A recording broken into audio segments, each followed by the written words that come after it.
Olá, rapaziada, que está se preparando para fazer a prova da Escola de Especialistas da Aeronáutica, curso de formação de sargentos. Eu trouxe aqui as questões de geometria que caíram na última prova, CFS 2021, que são as questões que mais caem, não são as questões de geometria. Caíram 5 questões nessa última prova. Se não me engano, a segunda é trigonometria. Então, tomando por base que essas são as questões, é o assunto que mais cai, eu resolvi trazer aqui essas questões que caíram na última prova e vou trazer em seguida outros vídeos com outras questões de geometria e assim você vai tendo noção do que cobra a escola de especialista com relação a esse assunto que muito cai, tá? Então vamos lá. A primeira questão diz que a figura dada apresenta três círculos concêntricos. Concêntricos quer dizer que os três círculos têm o mesmo centro, tá? Cujos raios em centímetros são números naturais pares e consecutivos. Dado que as áreas achuradas, essa área pintada aqui, tá? Essas duas áreas pintadas, esse anel e esse círculo, são iguais, é verdade que a soma dos três raios é em centímetros. Então, o que ele quer? O nosso objetivo, eu gosto de frisar logo no começo, para ficar bem claro o que a gente está buscando. R1 mais R2 mais R3 é igual a quanto? É isso que a gente vai buscar agora. Mas, enfim, o que é R1 e R2 e R3? A soma dos três raios. Nós vamos chamar esse raio aqui, ó, daqui para cá, de R1. Vamos chamar esse segundo raio daqui para cá, ó, de R2. E vamos chamar esse raio da circunferência maior de R3. Então, agora vamos aos dados que o problema nos dá. Ele diz que, primeiro, esse centro é dos três, beleza? Agora, os raios são números naturais pares e consecutivos. Olha que interessante. O que quer dizer consecutivo? Quem é o consecutivo do número 1 natural? O próximo seria o 2, né? Acontece que ele diz que os números são pares. Então, quem é o consecutivo de 4? No caso, consecutivo de um número par. Consecutivo par de um número par, né? Consecutivo par de um número par, o consecutivo de 4 não é o 5, é o 6. Consecutivo par desse número par 6 não é o 7, é o 8. Tá certo? Então a gente pode dizer que o R1 eu estou chamando menor raio, né? Então eu posso dizer que o R2 vai ser exatamente o R1 mais 2 unidades. E o R3 é igual ao R2 mais 2 também unidades. Eu ainda posso dizer que o R3, só se referindo a R1, como o R2 é o R1 mais 2, certo? Isso aqui é o R2, tá? Mais esse 2 aqui, ó. Então podemos dizer ainda que o R3 vai ser o R1 mais 4. Pronto, então a gente vai guardar essas informações aqui, ó, que são essenciais e importantes, dadas na questão. Tá, pessoal? Todas as informações que são dadas na questão, você tem que levar em consideração muito. Pode ser que venha informação desnecessária? Pode, mas são raros os casos. Então, todas as informações têm que ser muito bem guardadas. Essa informação aqui, ó, de que R1, R2 e R3 são pares, a gente não pode comprovar agora porque eu não sei. Tudo está em função de R1. Mas a gente pode ver isso no final, se caso houver condição de termos, como qualquer um desses raios, um número ímpar ou par, a gente vai claramente escolher o par, né? Ok, agora vamos para tentar desenvolver, já que nós temos os dados. O que é que a gente pode dizer? Qual é a outra informação que nós temos? As áreas achuradas são iguais. Então eu tenho que essa área aqui, ó, essa área desse círculo, cujo raio é R1, essa áreazinha aqui, ó, não ficou tão bem desenhado. Deixa eu desenhar melhor aqui. Se eu consigo.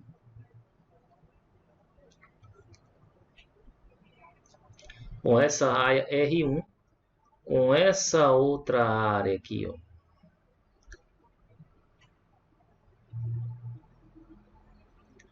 Essa outra área aqui. Essas áreas são iguais, tá? Áreas são iguais. Essa área aqui com essa área dada aqui, ó. Essas áreas são iguais. E como é que eu calculo essa primeira área? Essa primeira área vai ser dado a área do círculo. De um modo geral, é π vezes o raio ao quadrado. Esse raio é o que chamamos de R1. Então, πr1 ao quadrado. Essa segunda área aqui, ó, vamos chamar essa área de área 1, tá? Que é igual a essa área 2. Como é que a gente calcula essa área 2 aqui? Você tem aqui, ó, um raio que nós chamamos aqui, o segundo raio é R2. Esse raio aqui, ó. Opa, esse raio aqui é R2. E esse raio maior, nós chamamos lá de R3. É como se fosse uma... É como se fosse esse pequeno anel, né? Um anel, assim, uma arruela. Pronto. Você tem como se você tivesse o círculo grande e foi dele retirado esse círculo intermediário aqui, ó. Então, é uma subtração da área de dois círculos, certo? Como é que eu calculo essa subtração? Pego a área do círculo maior e tiro dele a área do círculo intermediário aqui, ó. Estou chamando esse de intermediário porque esse aqui é o menor dos círculos, tá? Então, fazemos como? A área do círculo grande é π. O raio do círculo grande é R3. R3 ao quadrado. E dele eu vou subtrair a área desse círculo intermediário, que é π, vezes o raio dele ao quadrado, que é R2 ao quadrado. E essa área 2, a gente ainda tem de coisa o seguinte, como eu tenho π nos dois termos, eu coloco π em evidência. Vai ficar R3 ao quadrado menos R2 ao quadrado. Ok, então, ó, como nós temos que a área 1, vamos juntar isso, deixar tudo mais próximo, né? Ó, é igual à área 2. Devido a isso aqui que ele fala, ó, a área 1 é igual à área 2, lá em cima. Aqui, ó. Então, aqui ó, nós podemos afirmar que esse πr1 ao quadrado vai ser igual a π vezes o raio 3 ao quadrado, que é essa última informação, menos o raio 2 ao quadrado. Estou pegando essa primeira com essa última igualando, já que ele disse que as áreas são iguais. Agora, interessante que de um lado eu tenho π e π, eu posso dividir os dois membros dessa expressão por π. Divido aqui e divido aqui, corto esse π com esse π. O que nós vamos ter é que o R1 ao quadrado vai ser igual ao R3 ao quadrado menos R2 ao quadrado. Ok, daí nós podemos realizar diversas ações. Eu posso já substituir o R3, essa expressão do R3 aqui, essa expressão do R2 aqui. Ou eu posso desenvolver um pouco e substituir depois. O fato é que eu vou ter que substituir. Então vamos fazer só mais um passo. Porque, olha só, lá do oitavo ano, a gente sabe que a diferença de dois quadrados é igual ao produto da soma vezes a diferença, tá?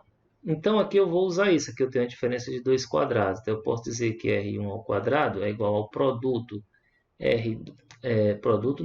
Produto da soma de R2 e R3, multiplicado pela diferença de R2 menos R3.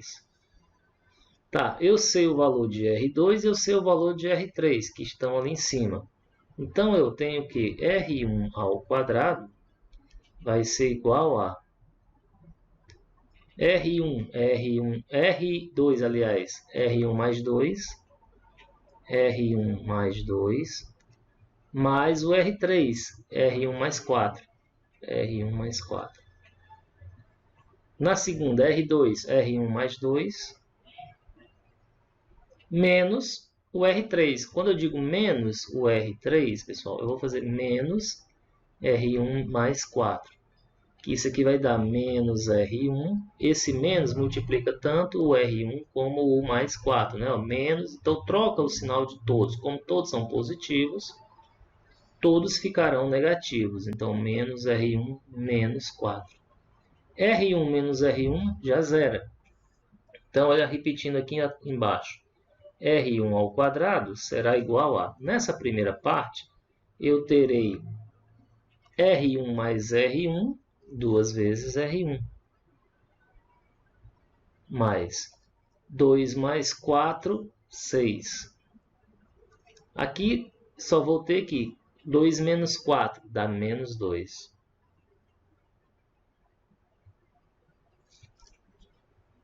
Errou!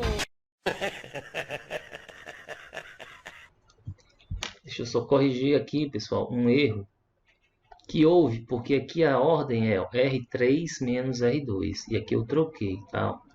Então vai haver um equívocozinho aqui, um probleminha. Tem que obedecer essa ordem aqui, ó. Então, aqui na verdade, essa primeira expressão não muda nada porque é soma. Vai mudar a segunda. A segunda vai ficar então assim, ó. Vai mudar pouca coisa também, mas eu vou escrever para que a gente possa entender bem. R3 é R1 menos 4, menos, aí aqui vai ficar menos R2, menos R1 menos 2, menos R1 menos 2. E até facilita, porque olha só, R1 menos R2 dá 0, corta. Aqui é R1 mais 4, né? 4 menos 2 dá 2. Então aqui vai ficar 2 positivo. Bom, então, o que é que a gente tem aqui? Só para continuar certinho. Esse 2 que está multiplicando todo esse parênteses, vai ficar assim, ó. 2 vai multiplicar esse 2 e 2 vai multiplicar esse 6. Então vai ficar 4R1 mais 12. Posso deixar tudo do mesmo lado da expressão R1 ao quadrado menos 4R1 menos 12 igual a 0. Aí me trouxe uma equação do segundo grau, onde eu teria que encontrar as raízes. As raízes você poderia utilizar Bhaskara, mas você pode utilizar uma fórmula de soma e produto, que nesse caso eu acho mais fácil. Isso acontece quando a gente tem o A igual a 1 e quando as raízes são números inteiros, que é o que acontece aqui. Teste, por exemplo, com 6 e o menos 2. O produto dessas duas raízes tem que dar menos 12. Então, poderia ser o 4 e o menos 3, e vice-versa. Até o menos 6 e 2, menos 4 e 3, o 1 e 12. Bom, mas eu já sei que, como a soma tem que dar 4, porque a fórmula é a seguinte, ó, vou estar com R1, tá? Menos a soma das raízes, R1 mais o produto igual a 0. Então, aqui já tem um sinal negativo, então a soma tem que ser 4 positivo. Para a soma dar 4, tem que ser esses dois aqui, ó. Acontece que esses dois valores seriam valores do raio. E aqui está dando um número positivo e um negativo. A gente sabe que esse raio não pode ser negativo. E aí, então, já me tem a resposta de que o primeiro raio é igual a 6. Como eu sei que o segundo raio basta somar duas unidades, então será 6 mais 2, que é 8. E o terceiro raio soma mais duas unidades, então o terceiro raio é 10. O que é o problema? É a soma dos três raios. Então R1 mais R2 mais R3 vai ser igual a 6 mais 8 mais 10, totalizando assim 24. Essa opção está aqui, ó, na letra C.